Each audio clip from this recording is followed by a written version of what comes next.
I den her video vil jeg lave en Rubiks tegning med bind for øjnene og fortælle om de tanker, jeg gør mig undervejs. Jeg kommer til at have fokus på, hvad der er nødvendigt at memorere, så jeg kommer ikke til at have fokus på de træk, jeg laver, fordi det er egentlig bare en teknik, som man kan lære. Det har ikke så meget med selve memoen at gøre. Men jeg vil fortælle, hvad jeg memorerer, og give jer et indtryk af, hvor meget der er nødvendigt at memorere for at kunne løse en Rubiks tegning med bind for øjnene. Okay. Nu går jeg i gang med at memorere, og i slutningen fortæller jeg, hvad jeg har memoreret.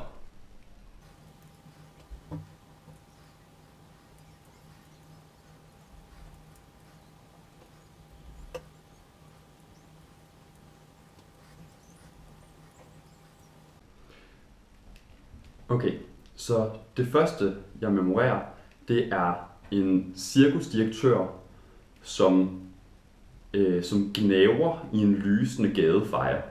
Så jeg forestiller mig en gadefejer, der står og fejrer sin gave, og han lyser. Og der kommer en cirkusdirektør ind og begynder at gnave ham i armen.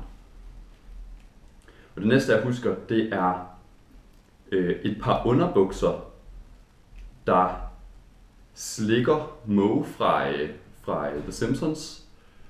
Og Moe fra The Simpsons har bumser i hele hovedet. Så underbukser slikker bumset Moe. Okay? Og hjørnerne, dem husker jeg bare.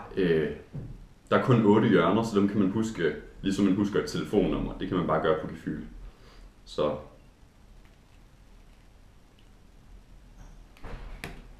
okay.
Så skulle den gerne være løst.